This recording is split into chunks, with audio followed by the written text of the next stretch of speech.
하나님 말씀 보시겠습니다.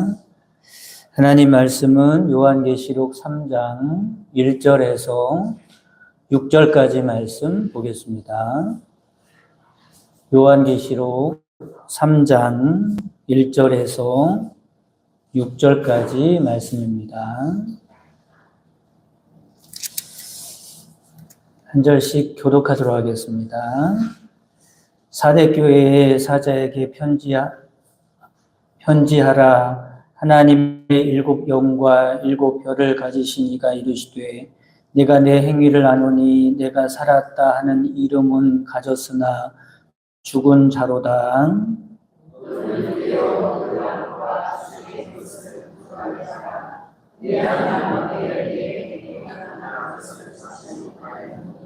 그러므로 내가 어떻게 받았으며 어떻게 들었는지 생각하고 지켜 회개하라. 만일 일깨지 아니하면 내가 도둑같이 이르리니 어느 때에 내게 이르는지 내가 알지 못하리라.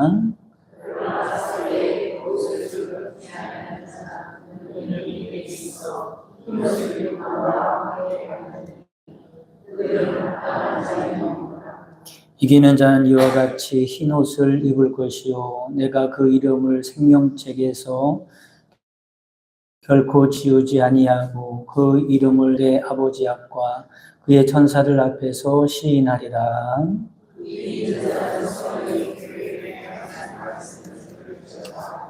아멘. 할렐루야. 이 시간에 먼저 작품 하나를 사진으로 보여드리면서 말씀을 시작하도록 하겠습니다. 앞에 보이는 사진, 많이 본 그림이죠? 네. 미켈란젤로의 피에타라고 하는 조각 작품입니다. 이것은 대리석으로 만들었어요. 여러분, 대리석으로 만들었다라는 생각을 가지고 한번 이 작품을 감상해 보시기 바랍니다.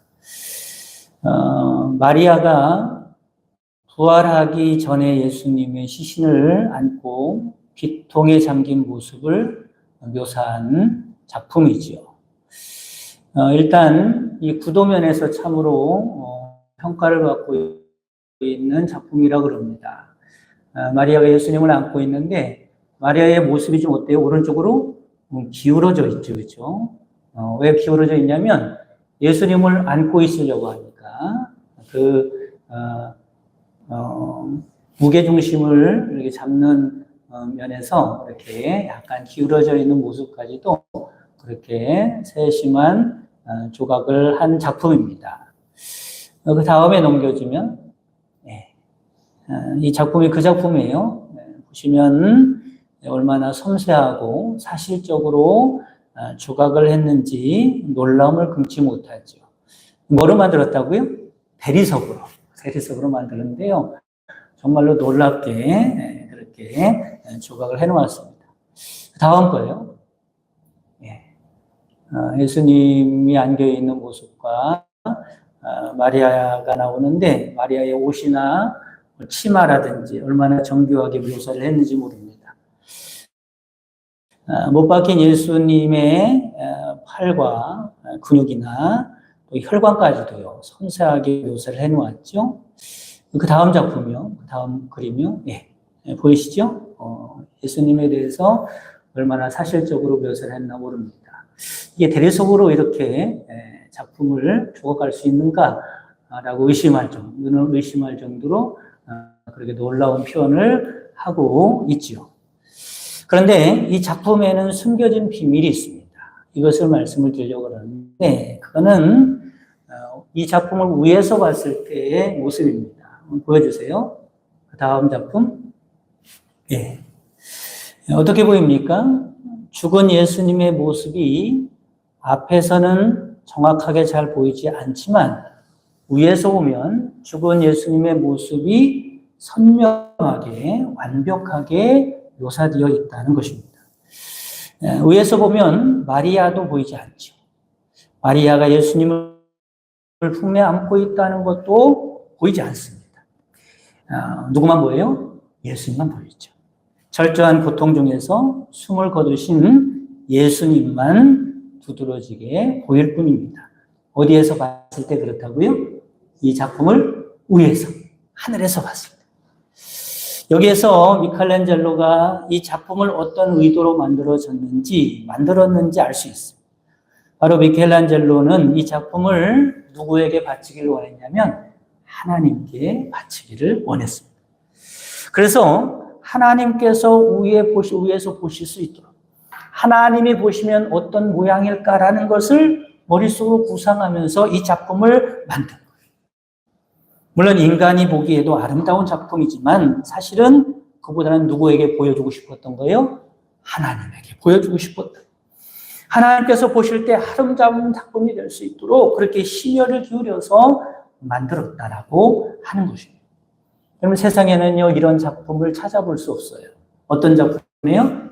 앞에서 누구든지 사람의 눈으로 보도록 아름다운 작품을 만들려고 그렇게 만들었지, 위에서 하나님이 보시도록 만든 작품은요, 세상에 아마 이 작품 하나밖에 없을 겁니다.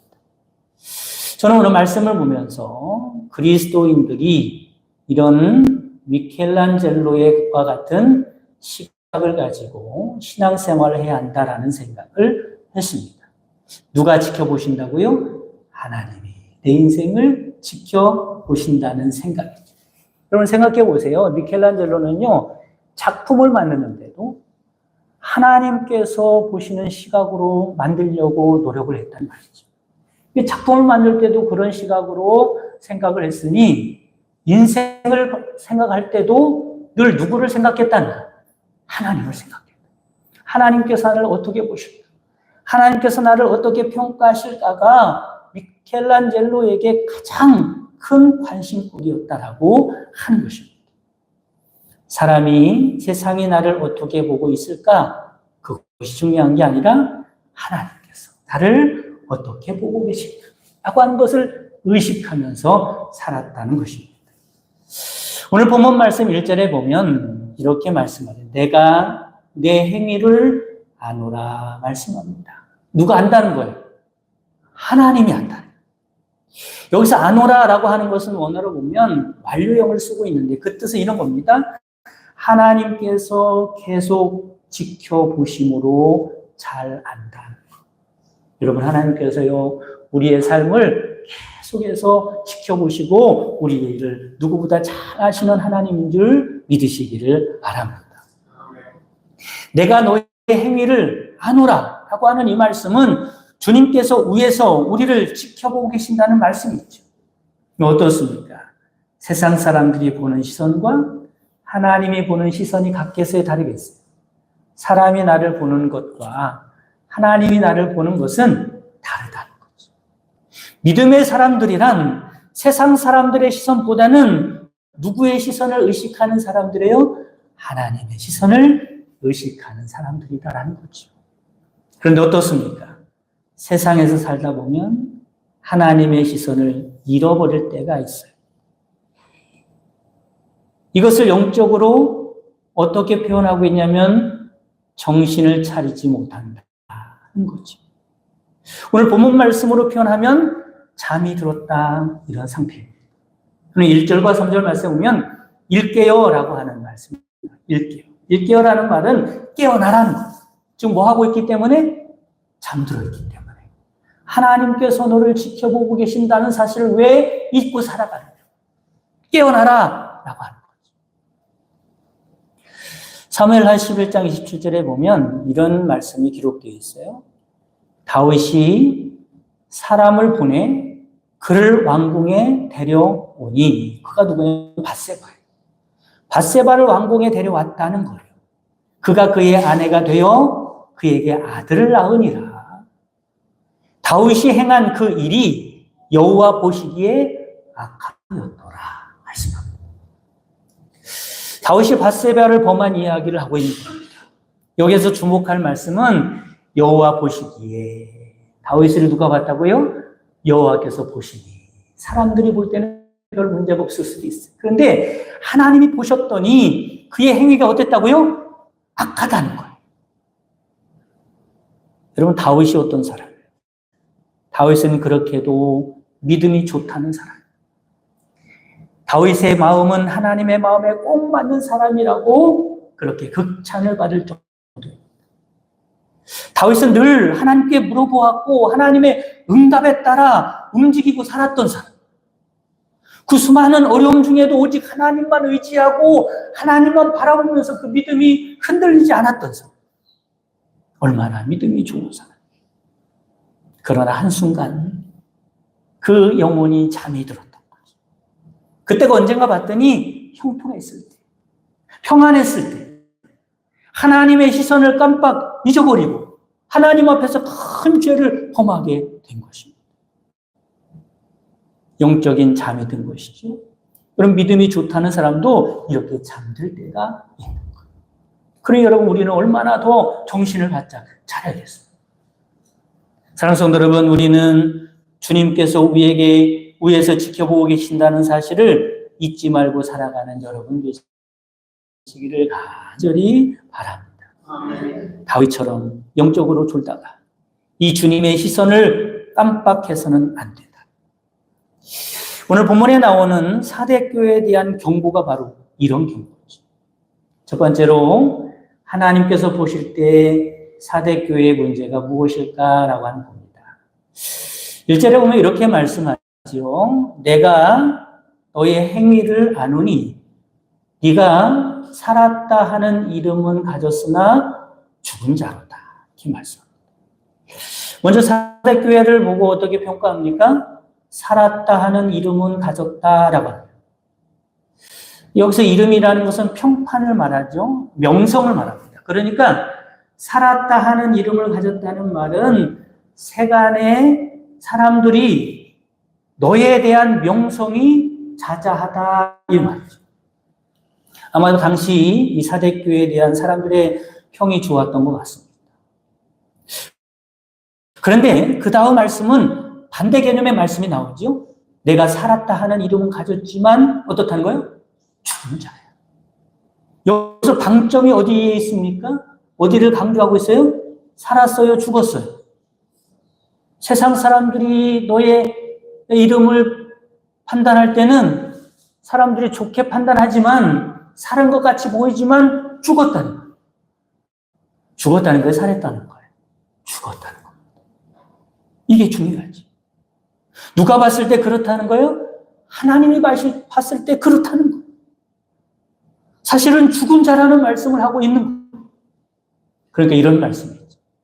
사람들이 사대교회를 보았을 때는 좋은 교회라고 해요. 신앙생활을 잘하는 사람들이 모였다고 말하는 거예요. 그래서 자랑스러운 교회 같지만 주님께서 보실 때는 영적으로 죽어가고 있는 상태라고 말씀하고 있는 거예요. 그럼 왜 사대교회가 이렇게 됐을까? 먼저 당시 사대교회 상황을 살펴보면 이렇습니다. 우선 이 교회는 시련이 없었어요. 뭐가 없었다고요? 시련이 없었어요. 특별한 박해가 없었어요. 초대교회는 안 그랬거든요. 당시 초대교회 많은 교회들은 두 가지 박해가 있었죠. 하나는 로마 정부로부터 박해를 당했습니다. 황제 숭배를 안 한다고 박해를 했어요. 또 하나는 유대인으로부터 박해를 받았어요. 유대인들이었는데 기독교를 자꾸 개종하니까 유대인들이 박해를 하는 거예요. 그러나 이 사대교회는 이런 박해를 받지 않았어요. 별다른 어려움 없이 신앙생활했다 이런 말이죠.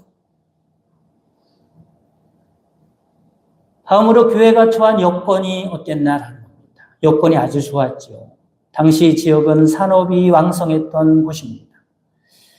거기에서는 사금을 채취했다고 그래요. 금을 채취한 겁니다. 염색업과 양털 강업이 발달했던 곳입니다. 의류산업이 발달했다는 거죠. 그래서 당연히 사대교회 교인들은 생활에 여유가 있었습니다. 교회도 재정적으로 넉넉했어요. 교회 건물도 웅장하게 멋지게 져놨어요. 당시 주변 교회들이 부러움을 살 정도로 그렇게 여건이 좋았다라고 하는 겁니다. 어떤 상황인 거예요? 내가 살았다 하는 이름을 가졌다. 그러나 주님께서 보실 때는 달랐다는 거죠. 남들이 다 높이 평가하고 자신들도 만족해하고 그런데 주님의 평가는 다릅니다. 어떻다는 거예요? 영적으로 죽어가고 있다. 왜 그럴까? 그들은 신앙생활에 절박함이 없었어요. 왜냐하면 너무나 평안했기 때문에, 하나님을 받아 잘 됐기 때문에, 풍요로웠기 때문에 굳이 하나님을 의지할 필요가 없었어요. 기도를 해도 절박함이 없었어요. 열심을 다해서 봉사하거나 헌신하지도 않습니다. 그래서 영적으로 졸음이 찾아 졸린 거예요. 그러고 보면 다윗도 그랬듯이 모든 것이 다 잘 되고 무엇 하나 부족함이 없고 더 바랄 것이 없는 평안한 상태는 영적으로 위기일 수 있어요. 다 그렇다는 건 아니지만 너무 평화로워서 하나님을 의지할 필요성을 느끼지 못하는, 하나님의 시선을 의식할 필요를 못 느끼는, 누가 그렇다는 거예요? 지금 사대교회가 그렇다. 다음으로 사대교회가 어떻게 이 문제를 해결해야 할까라고 하는 것입니다. 두 번째는 사대교회가 어떻게 해야 할까라고 하는 거죠. 3절에 보면 이렇게 말씀합니다. 내가 어떻게 받았으며 어떻게 들었는지 생각하고 지켜 회개하라라는 거죠. 사대교회를 보고 뭐라고 말씀하는 거예요? 회개해야 해. 회개해야 해. 그러면 사대교회는 무엇을 회개해야 할까? 2절에 보면 이렇게 말씀하죠. 내 행위에 온전한 것을 찾지 못하였노니 라고 말씀합니다. 그러니까 뭘 회개하라는 거예요? 온전하지 못한 행위를 가진 것을 회개하라는 거예요. 그럼 온전하지 못한 행위가 뭘까? 4절 말씀에 보면 이런 말씀이 있어요. 사대에 그 옷을 더럽히지 아니한 자 몇 명이 내게 있어 흰 옷을 입고 나와 함께 다니리니 말씀합니다. 그러니까 사대교회 안에 몇 명의 성도들은요, 어떤 상태냐면 흰 옷을 입고 주님과 함께 다니는 사람들이 있다라는 거예요. 그 사람들이 어떤 사람이냐면 온전한 사람들인 거예요. 자세히 보면 사대에 그 옷을 더럽히지 아니한 자 몇 명 있어요? 몇 명 있어. 그러니까 다 그런 게 아니에요. 단지 몇 명, 손가락에 아마 꼽을 정도겠죠? 내게 있어. 흰 옷을 입고 나와 함께 다니리니, 흰 옷을 입고 나와 함께 다니는 것이 온전한 건데 그런 사람이 몇 명이에요? 몇 명 안 돼. 이 말은 무슨 말이에요? 나머지 모든 대부분의 사대교회 교인들은 어떻다는 거예요? 주님께서 보실 때 흰 옷을 더럽히고 살아간다. 그러면 옷을 더럽혀졌다라는 게 무슨 말씀입니까?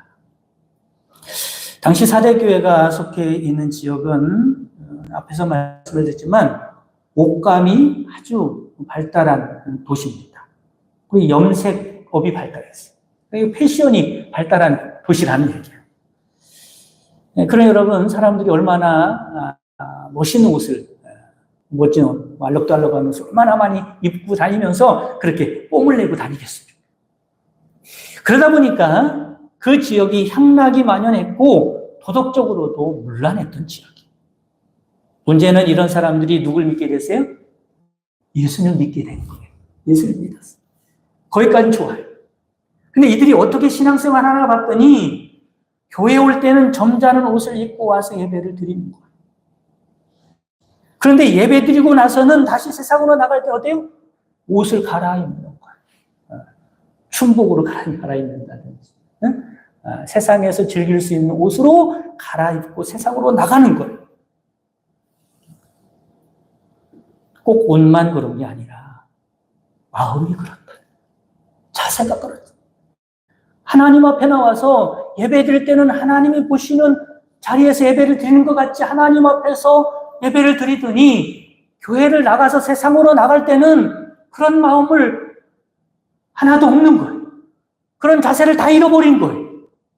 그냥 세상 사람들과 똑같이 그렇게 살아가는 거예요. 옷을 갈아입고 세상에서 똑같이 살아가는 거예요. 그 말씀이 4절 말씀이죠. 사대의 그 옷을 더럽히지 아니한 대부분의 성도들이 그렇지 않다는 거예요. 교회 안에서나 믿음의 사람이죠. 교회 안에서는 하나님을 의식하고 살지. 교회에 나가서는 세상 사람들과 똑같이 산다. 세상에 나가서 하나님을 잊어버리고 살아가. 그런 상태를 어떤 상태라고 1절에 내가 살았다는 이름은 가졌지. 그런데 죽은 자다. 이것을 어떻게 하라고요? 회개하라. 그럼 사대교회는 왜 이렇게 됐을까? 바로 이걸 보고 세속화라고 합니다. 그다음에 세속화. 사대교회는 복음으로 세상을 거룩한 영향력을 미치며 살아가야 할 사명이 있는 거예요. 그런데 오히려 세상에 물들어가는 거죠. 세상을 복음으로 물들여야 할 사람들이 오히려 세상에 물들어서 복음의 능력을 잃어버리고 이게 세상 사람인지 하나님의 사람인지 구별이 안 되도록 그렇게 살아가는 거예요. 세상의 물결이 교회 안으로 밀려들고 있는 거예요. 믿음이 약해져서 세상에 물들어가는 거죠. 이건 삼투압이라고 하는 현상이 있어요. 삼투압이라는 게 뭐냐면 이런 겁니다. 농도가 낮은 곳의 액체가 농도가 높은 곳으로 이동하는 거예요. 여러분 김장할 때 배추를 어떻게 하죠? 배추를 절이죠. 그렇죠? 절이는데 어디다 절입니까? 소금물에 절여요. 그러면 배추가 절여지면 모양이 어떻게 돼요? 쭉 쳐지죠. 그렇죠? 흐물흐물해지는 거예요. 왜 그런지 아세요? 배추 안에 있던 물이요. 삼투압 현상 때문에 소금물, 그 농도가 높은 곳으로 물이 다 빠지는 거예요. 그러면서 소금물이 배어들긴 하지만 물이 빠져서 그런 거죠. 이런 차원에서 볼 때 두 종류의 그리스도인이 있는 겁니다. 하나는 믿음의 힘이 세상의 힘보다 약해서 믿음이 세상에 절여지는 그리스도. 내 믿음이 세상에 절여지는 거예요. 왜 그래요? 믿음이 약해서.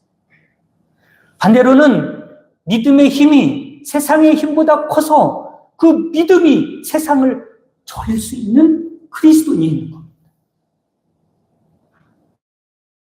전자를 가리켜서 세속화되는 그리스도인이라고 말할 수 있고 후자를 가리켜서 복음으로 세상에 영향력을 미치는 그리스도인이라고 할 수 있는 겁니다. 주님 보실 때 사대교회는 어떤 교회였던 거예요? 절여지는 배추와 같은 교회였던 거예요. 소수의 교인들 빼고는 대부분의 교인들이 세상을 변화시키는 길은커녕 세상에 절여지는 성도란 세상에 나가서 세속화되는 거예요. 세상의 영향을 받아서 그리스도와 동행하는 흰옷을 입고 다녀야 하는데 그 흰옷이 더럽혀진 상태로 살아가는 거예요. 그렇다면 문제는 우리들이죠. 우리들은 어떤가? 주님 보실 때 우리는 어떤 사람이라고 생각을 하십니까? 우리는 세상에 영향을 미치는 사람이라고 생각합니까? 아니면 세상에 절여지는 사람이라고 생각합니까? 어떤 책에 봤더니 세상에 영향을 받는 기독교인의 특징에 대해서 몇 가지 소개하더라고요. 어떤 사람에 대한 거예요? 세상에 영향을 받는 기독교인. 절여지는 기독교인. 어떤 사람이냐면 이런 사람. 첫째는 하나님의 뜻이 무엇인지 먼저 생각하지 않고 중요한 결정을 내리는 사람. 어떤 사람이겠어요? 기도하지 않는 사람. 기도하지 않고 하나님의 뜻이 어디 있는지 묻지 않고 생각하지 아니하고 그냥 중요한 결정을 내리면서 살아간다면 당신은 그리스도인이 아니라 세상에 절여 있는 사람. 두 번째는 하나님보다 사람들의 생각이나 시선을 더 의식하며 살아가는 사람. 아까 말씀드렸죠. 세 번째는 교회에 나오는 목적이 하나님께 예배드리기 위해서가 아니라 인간관계나 행사나 내가 맡은 일 때문에 교회 다니는 사람. 네 번째는 하나님은 인생의 일부분일 뿐이라고 생각하는 사람. 하나님이 여러분의 인생에 뭐예요? 전부가 되시기를 바랍니다. 신앙생활 하는 것은 내 인생의 그냥 일부분일 뿐이야. 액세서리일 뿐이야. 하나님은 내 인생의 부분일 뿐이야 라고 생각한다면 그 사람은 세상적인 사람. 다섯 번째는 나의 삶이 다른 이들에게 복음적인 영향력을 미치지 못하는 사람. 여러분은 어떻습니까? 어떤 옷을 입고 있다고 생각을 하십니까? 바라기는 항상 영적으로 깨어 있으시기를 간절히 바랍니다. 하나님의 시선을 의식하고 살아가는 여러분 되시기 바랍니다. 하나님 앞에서 살아가는 여러분 되시기 바랍니다. 그래서 하나님께서 기뻐하는 인생이 될 뿐만 아니라 복음으로 세상을 변화시키며 살아가는 여러분 되시기를 주님의 이름으로 축복합니다. 주기도문 하심으로 예배를 마치겠습니다. 하늘에 계신 우리 아버지여, 이름이 거룩히 여김을 받으시오며 나라의 마옵시며 뜻이 하늘에서 이룬 것 같이 땅에서도 이루어지이다. 오늘날 우리에게 일용할 양식을 주옵시고 우리가 우리에게 죄 지은 자를 사하준 것 같이 우리 죄를 사하여 주옵시고 우리를 시험에 들게 하지 마옵시고 다만 악에서 구하옵소서. 되게 나라와 권세와 영광이 아버지께 영원히 있사옵나이다. 아멘.